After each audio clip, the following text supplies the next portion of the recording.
Baiklah adik-adik, sepertinya sudah bergabung semua ya. Saya sapa dulu, selamat pagi semuanya.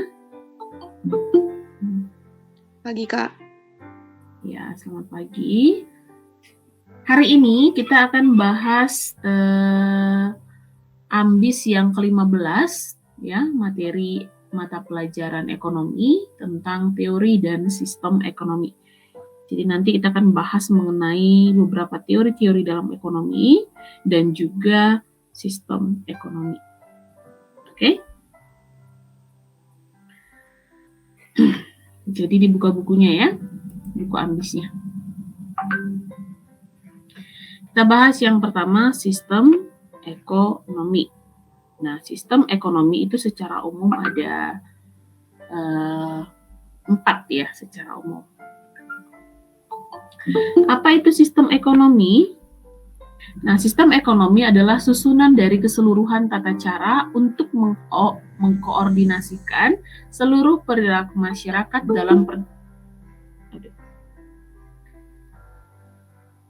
dalam menjalankan kegiatan ekonomi dan bekerja secara bersama-sama untuk memecahkan masalah ekonomi yang mendasar dan mencapai tujuan tertentu.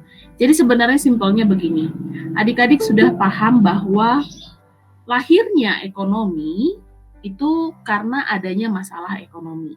Masalah ekonomi masih ingat apa? Kelangkaan, ketidaksesuaian antara jumlah kebutuhan dan alat pemuas kebutuhan. Itu sebenarnya yang menjadi dasar lahirnya ilmu ekonomi. Ya, adanya masalah ekonomi tadi, lahirlah ilmu ekonomi. Oh, ada nih masalah ekonomi. Kita butuh, kalau kita udah tahu ada masalah, tentu kita coba cari apa solusinya. Nah, solusi untuk masalah ekonomi itu disebut dengan sistem ekonomi. Simpelnya kayak gitu. Sistem ekonomi inilah solusi atas masalah ekonomi. Gitu ya. Makanya sistem ekonomi setiap negara berbeda-beda karena masalah ekonomi yang mereka hadapi juga berbeda-beda. Kita bahas yang pertama, sistem ekonomi tradisional. Nah, dari namanya aja udah pasti tahu ya. Apa aja kira-kira ciri-cirinya? Yang pertama, masih menggunakan metode barter atau metode penukaran barang dengan barang. Atau sering juga dikatakan natura, sama aja ya. Menggunakan metode barter atau metode natura. Jadi barang ditukar dengan barang. Yang kedua, di sini nanti peran pemerintah terbatas ya. Tetap ada perannya tapi terbatas.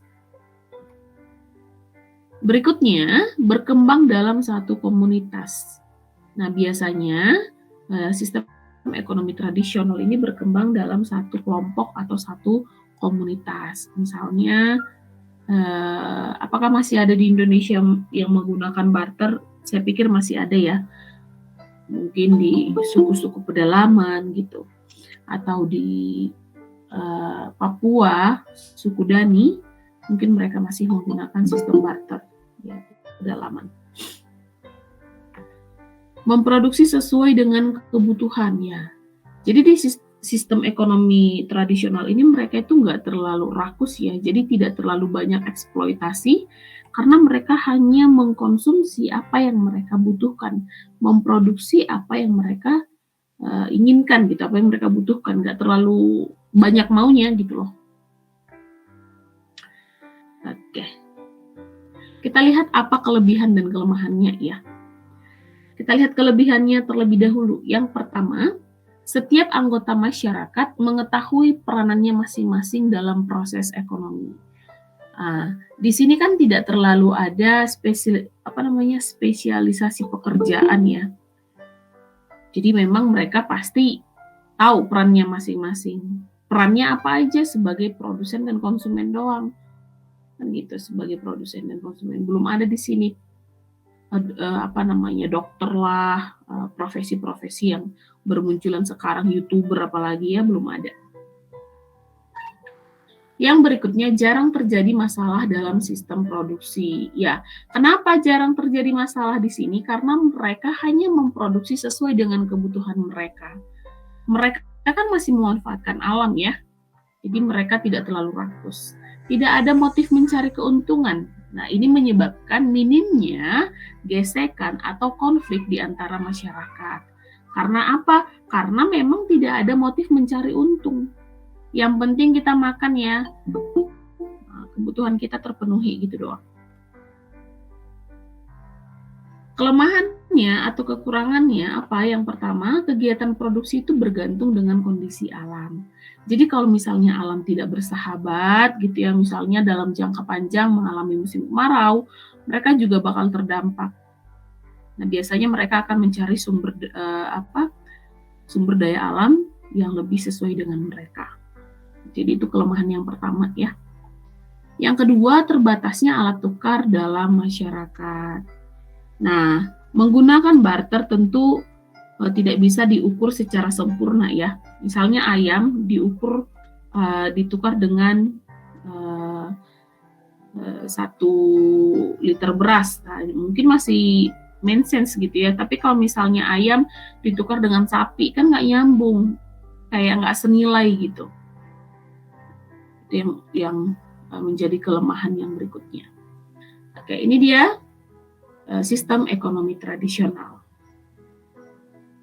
Yang kedua, sistem ekonomi komando, atau sering juga dikatakan sistem ekonomi pusat, atau sistem ekonomi terpimpin, atau sistem ekonomi terpimpin, terpusat, komando, atau sosialis juga ya. Biasanya negara-negara sosialis atau komunis itu biasanya sistem ekonominya komando. Terpusat, terpimpin gitu.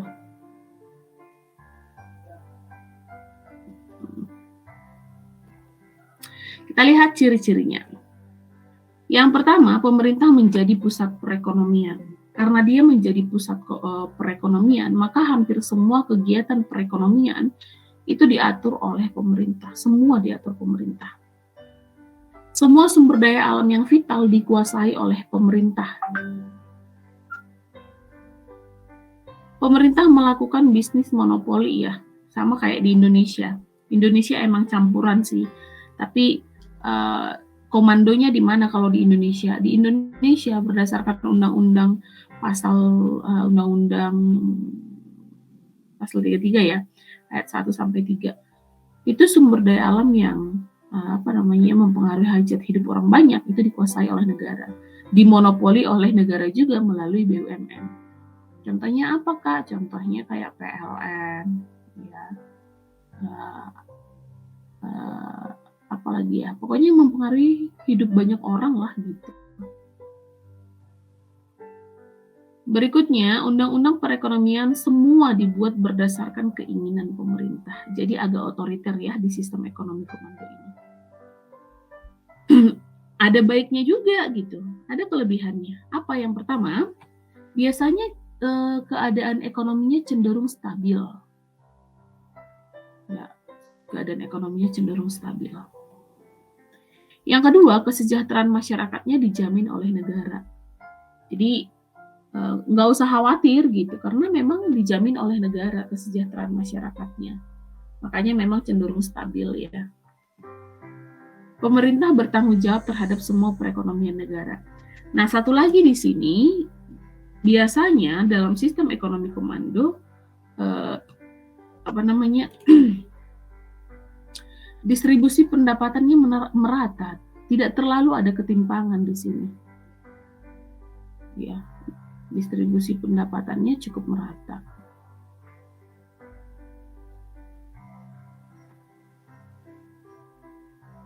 Jarang terjadi konflik juga di sini ya. Karena memang tidak ada motif mencari untung, maksudnya tidak ada kebebasan bagi masyarakatnya untuk mencari untung, jadi jarang terjadi konflik. Kekurangannya apa? Nah, kekurangannya juga ada. Yang pertama, tidak ada peran swasta dalam perekonomian. Hal ini mengakibatkan semua kebutuhan masyarakat itu diproduksi oleh pemerintah pusat.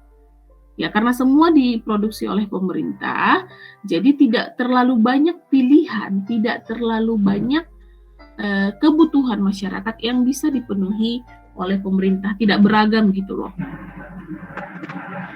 Kedua, semua kreativitas dan inovasi masyarakat itu tertekan.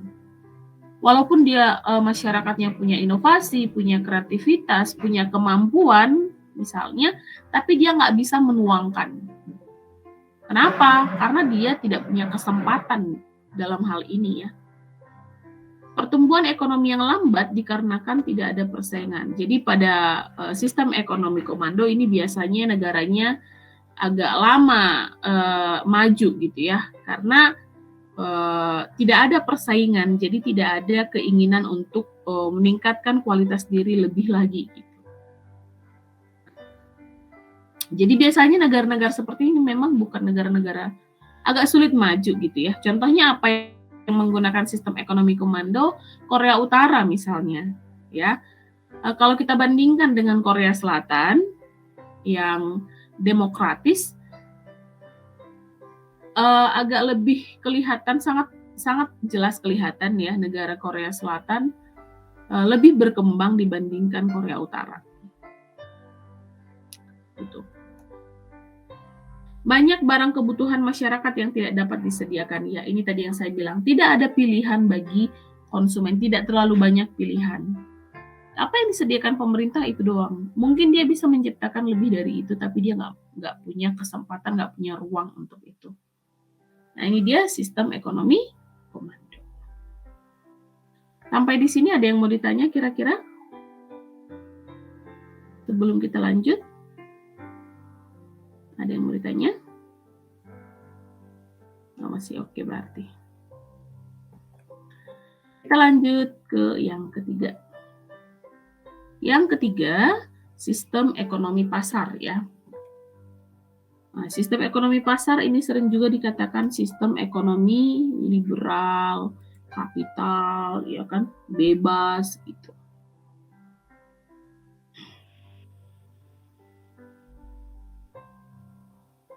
Liberalis, kapitalis gitu juga.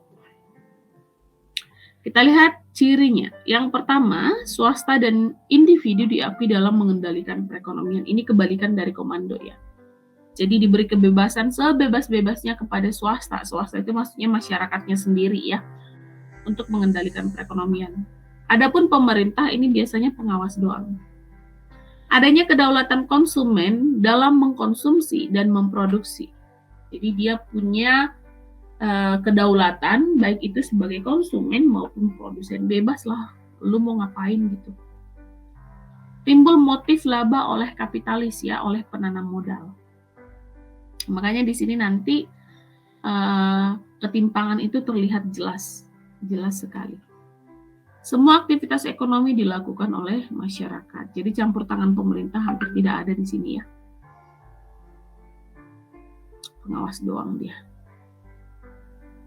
Kelebihannya apa menggunakan sistem ekonomi pasar? Yang pertama, masing-masing orang bebas menentukan perekonomiannya sendiri.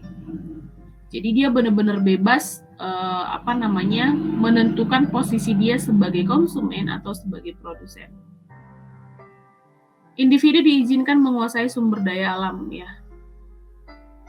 Muncul persaingan yang mendukung kemajuan. Ya, ini sebenarnya betapa penting adanya persaingan.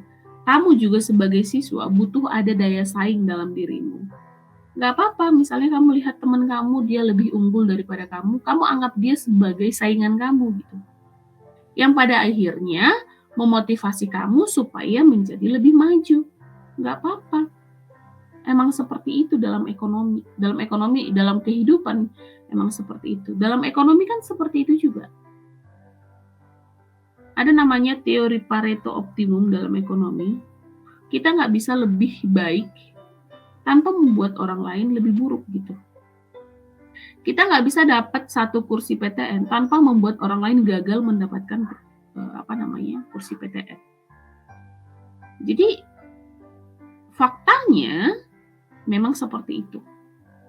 Harus ada persaingan.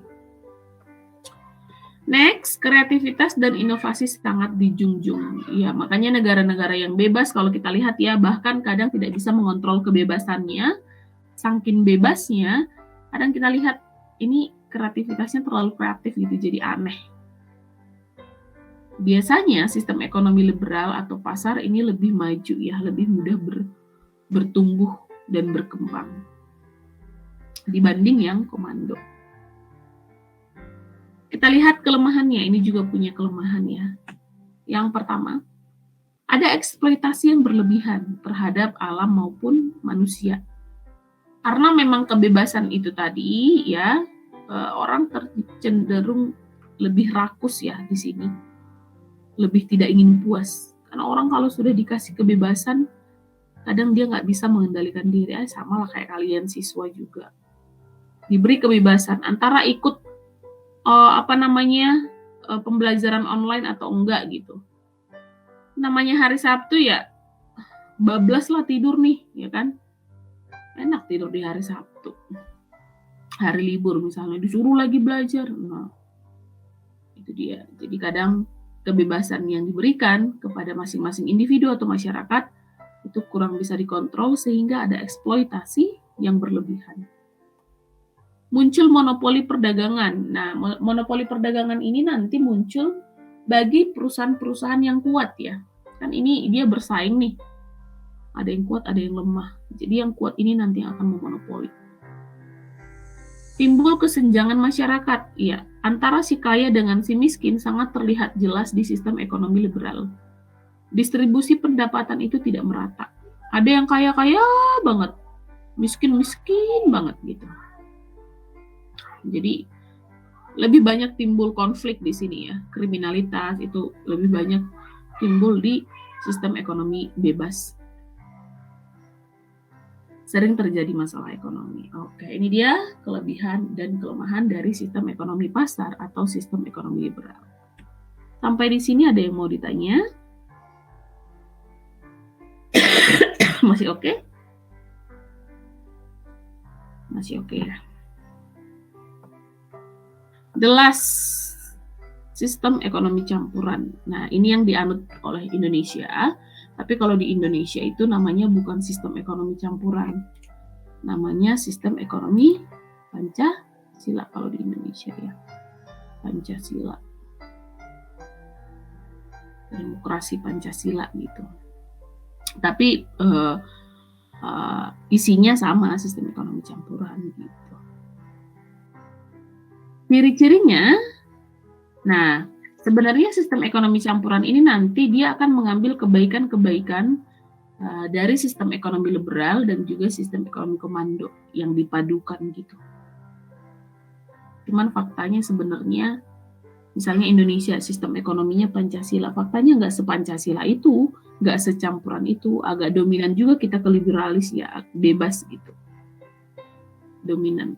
Pihak swasta dan pemerintah kerjasama aktif ya. Pemerintah memberi kewenangan kepada swasta, kepada masyarakat melakukan tindakan ekonomi berdasarkan undang-undang. Swasta di sini maksudnya masyarakat sendiri ya. Masyarakat Indonesia gitu misalnya. Jadi pemerintah memberi wewenang. Persaingan terjadi namun dalam pengawasan pemerintah. Pemerintah tetap mengawasi dan mengatur serta menguasai sumber daya alam yang vital sesuai dengan yang tadi saya bilang. Undang-Undang Pasal 33 ayat 1 sampai 3. Nah, ini juga punya kelebihan pastinya. Ini malah kelebihannya lebih banyak menurut saya. Distribusi barang dan jasa terkontrol. Mendorong kreativitas dan inovasi. Perkembangan ekonominya terkontrol gitu ya. Jadi semuanya bisa diatur, dikontrol gitu. Nggak mungkin ada konflik sih di sini. Minim lah ya. Nah, kelemahannya, produsen yang kurang kompetitif akan tertinggal, udah pasti ya. Yang tidak kompetitif akan tertinggal, sama lah kayak kita. Kalau kita nggak bisa unggul dalam dunia persiapan mau masuk PTN misalnya, ya kita harus siap untuk tertinggal gitu, gap year entar tahun depan gitu, atau memilih untuk tidak ke negeri. Terkadang pemerintah mengambil peranan yang dominan, ya. Jadi tidak bisa dibilang pure gitu loh, murni 50%. Yang terakhir, faktanya di lapangan ya, ciri-ciri yang tadi itu sangat susah direalisasikan. Itu fakta di lapangan. Jadi ya memang bagus banget malah ini sistem ekonomi campuran. Tapi agak sulit direalisasikan. Negara demokratis juga gitu sih ya. Dia liberal, misalnya gini, negara itu liberalis, tapi nggak bener-bener pure 100% liberalis. Masih adalah campurannya dikit-dikit, tapi dominannya kemana? Dominannya liberalis. Kayak Korea Utara misalnya, dia dominannya komando, tapi dia nggak 100% komando gitu, dia juga tetap membuka ruang. Tapi mungkin sedikit. Oke, ini dia materi mengenai sistem ekonomi. Kenapa kita bahas sistem ekonomi? Karena nanti soal-soal kita kebanyakan sistem ekonomi ya. Kalau begitu, kita langsung saja eksekusi soal yang pertama. Soal yang pertama saya berikan kepada Asista Ibra, silakan.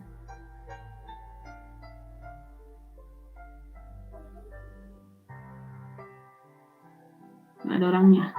Andrew Nicholas.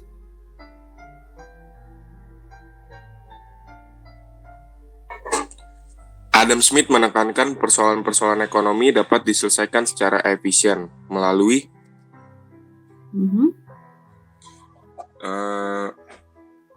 ekonomi terpimpin. Oke. Nah, Adam Smith ini tokoh masa klasik ya. Tokoh masa klasik itu ciri khasnya adalah invisible hand. Itu teori paling terkenal dari si Adam Smith, invisible hand, tangan-tangan yang tidak terlihat. Artinya apa? Masalah ekonomi itu akan dapat diselesaikan dengan sendirinya oleh pasar, gitu, tanpa adanya campur tangan pemerintah. Terpimpin dengan adanya campur tangan pemerintah ini sama aja. Karena terpimpin itu artinya apa? Campur tangan pemerintahnya banyak. Jadi yang lebih tepat adalah terselesaikan dengan sendirinya melalui apa? Melalui yang namanya mekanisme pasar.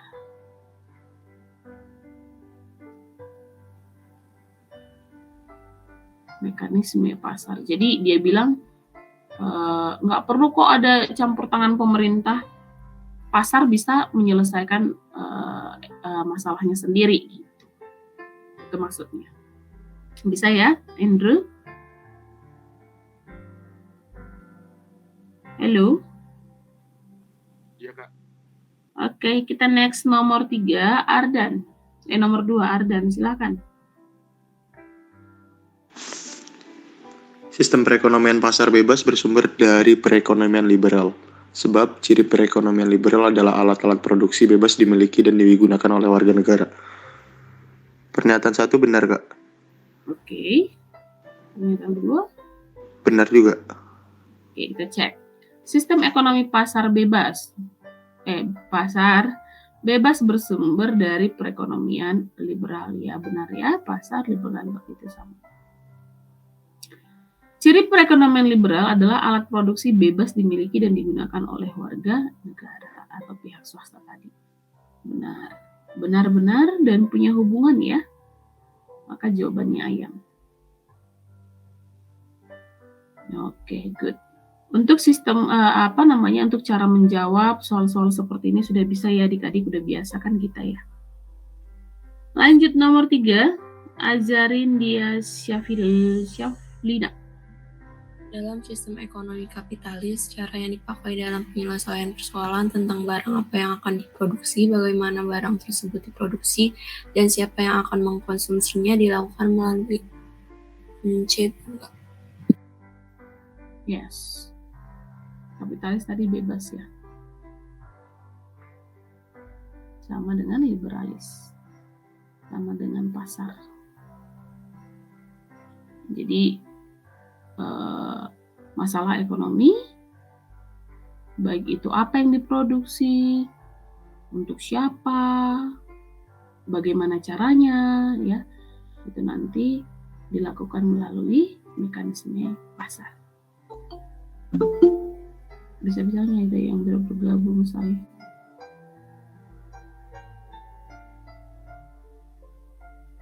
Next, nomor 4, Bintang.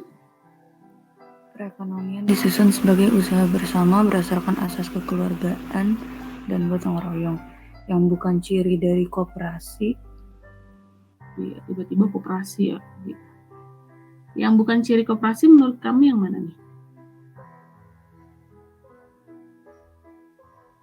Yang D. Oke, iya, harusnya rapat umum anggota ya. Baik, kita lihat sedikit ya ciri-ciri dari koperasi. Yang pertama, koperasi itu bertujuan meningkatkan kesejahteraan anggota ya. Keanggotaannya atas kesadaran anggotanya dan tanpa paksaan. Jadi keanggotaan bersifat sukarela, tidak boleh dipaksa. Berikutnya, kegiatan dilakukan berdasarkan gotong royong. Nah, dari kita, oleh kita, untuk kita gitu. Makanya sistemnya demokrasi, dijalankan oleh anggota dan untuk anggota. Kerugian dan keuntungan ditanggung bersama-sama. Dan rapat anggota atau rapat umum anggota RUA adalah kekuasaan tertinggi dalam koperasi. Jadi bukan manajer. Ini udah pasti salah. So jawabannya dodol.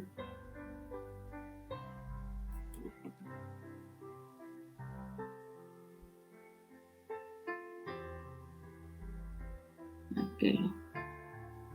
Nomor 5. Silakan Davina. Beberapa kelebihan dari sistem ekonomi ini adalah sebagai berikut. Yang pertama, kualitas produk meningkat karena tingginya tingkat persaingan.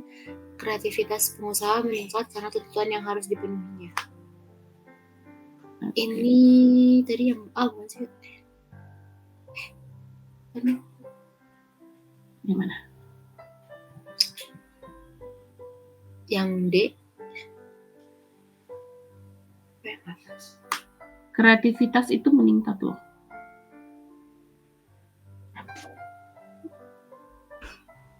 Yang E. No.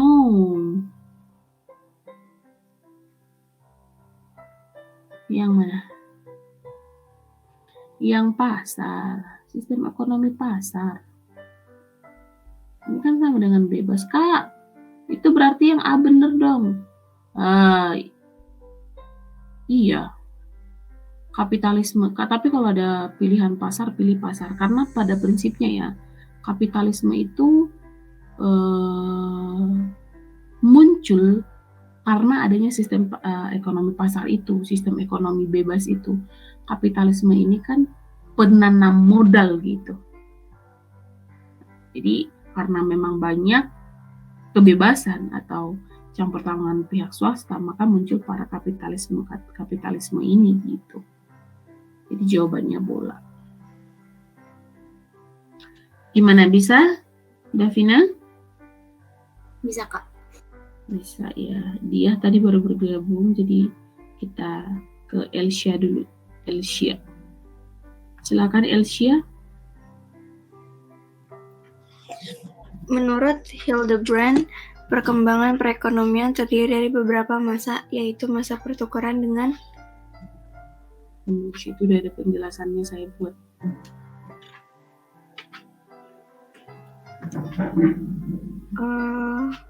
Satu, dua, tiga. Iya. Natura itu sama dengan barter ya. Jadi kalau ketemu kata barter juga nggak apa-apa. 1, 2, dan 3. Jawabannya ayam. Good. Nomor 7. Fajar.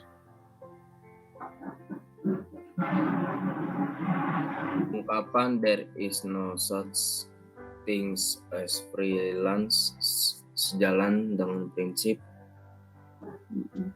Gak ada makan siang yang gratis gitu loh. Sejalan dengan apa? Nggak ada, istilahnya nggak ada di dunia ini yang gratis.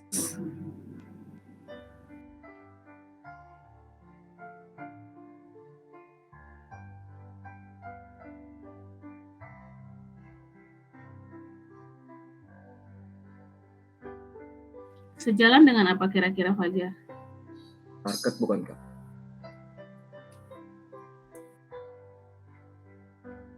Market itu artinya pasar.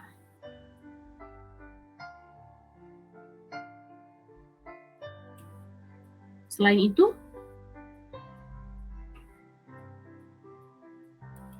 Yang trade off bukan sih Kak? yes, trade off ya. Trade off ini sama sih sebenarnya dengan opportunity cost atau biaya peluang. Sama aja. Cuman biasanya kalau opportunity cost yang kita perhatikan cost-nya, biayanya. Tapi kalau trade off itu kondisinya. Jadi memang nggak ada makan siang yang gratis gitu. Harus ada yang namanya pengorbanan, trade off. Ada yang kita korbankan untuk apa yang kita dapatkan gitu. Jadi jangan percaya dengan sesuatu yang gratis ya. Nggak mungkin gratis. Nggak akan ada di dunia ini yang gratis. Kencing aja lo bayar gitu. Jadi kalau misalnya, aduh ribet banget.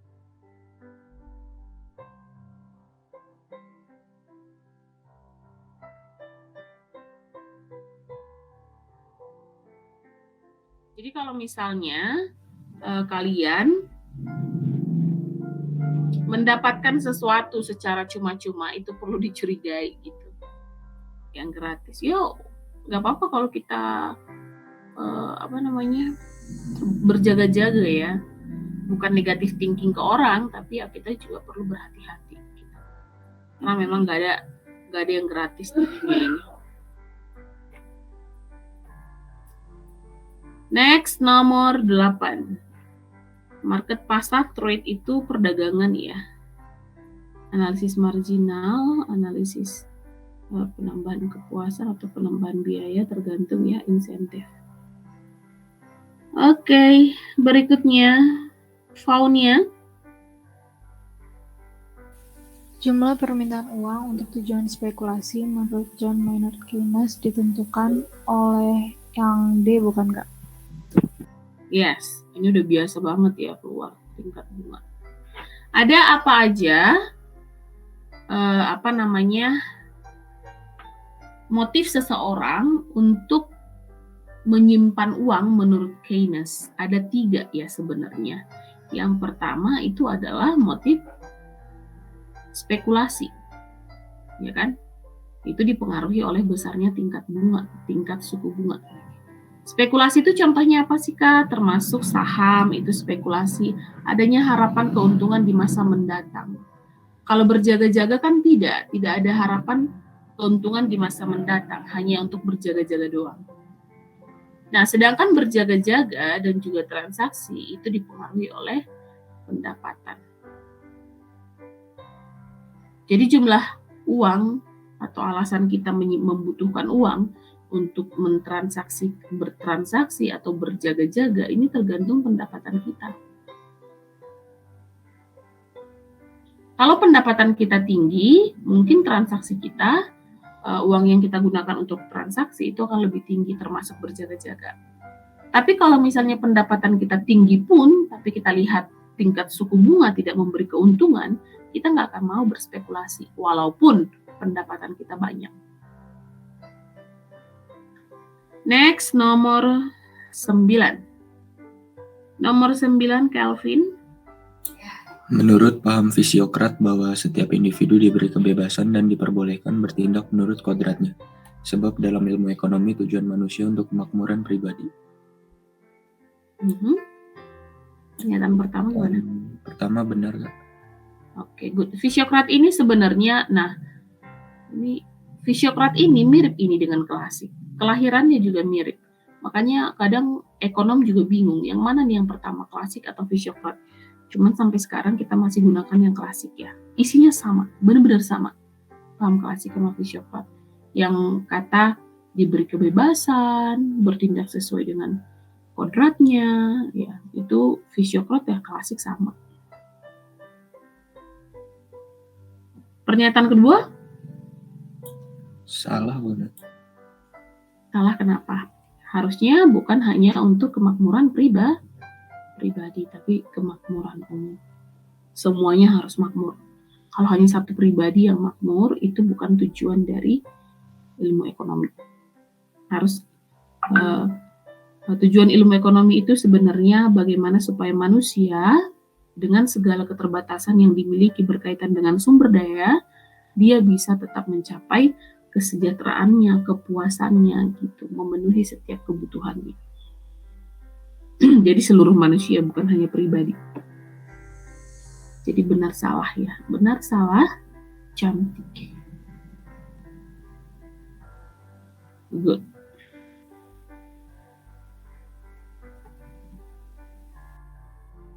Oke, kita bahas sedikit ya mengenai Fisiokrat. Kaum Fisiokrat menganggap bahwa sumber kekayaan yang senyata-nyatanya adalah sumber daya alam. Ini yang menyebabkan aliran ini dinamakan aliran Fisiokratisme. Istilah Fisiokrat berasal dari bahasa Yunani, dari kata fisia berarti alam dan kratein atau kratos itu berarti kekuasaan. Secara harfiah berarti supremasi alam, yang artinya percaya bahwa sumber daya alam adalah sumber dari kekayaan. Sama kan kayak Adam Smith bilang juga di teori klasik. Kaum Fisiokrat percaya bahwa alam diciptakan Tuhan penuh keselarasan dan keharmonisan. Jadi kaum Fisiokrat ini percaya bahwa Tuhan udah ciptakan alam yang sesuai dengan kebutuhan manusia gitu. Yang penting manusia itu jangan berlebihan gitu. Yang kebutuhannya terpenuhi. Kaum Fisiokrat percaya bahwa sistem perekonomian juga mirip dengan alam yang penuh harmonis. Dengan demikian, setiap tindakan manusia dalam memenuhi kebutuhan akan selaras dengan kemakmuran masyarakat. Manusia diberi kebebasan dan dibiarkan mereka melakukan yang terbaik bagi dirinya masing-masing. Jadi memang diberi kebebasannya sesuai dengan kodratnya sebagai manusia. Ada 3 hal yang membuat kaum Fisiokrat terkenal. Yang pertama, aliran Fisiokrat yang menganggap bahwa teori yang mereka bangun adalah teori yang bersifat objektif ilmiah. Nah, yang kedua, aliran ini mencetuskan istilah laissez-faire. Laissez-faire ini maksudnya juga tidak ada perlu campur tangan pemerintah ya, laissez-faire. Yang sampai saat ini masih menjadi bahan kajian yang menarik bagi para ekonom ya. Dan terakhir, kajian yang mereka cetuskan menjadi dasar analisis makro yang mencoba menjawab dari mana datangnya pendapatan nasional dan bagaimana pendapatan itu dibagikan kepada seluruh anggota masyarakat. Nah ini dia teori kaum Fisiokrat, mirip banget dengan klasik.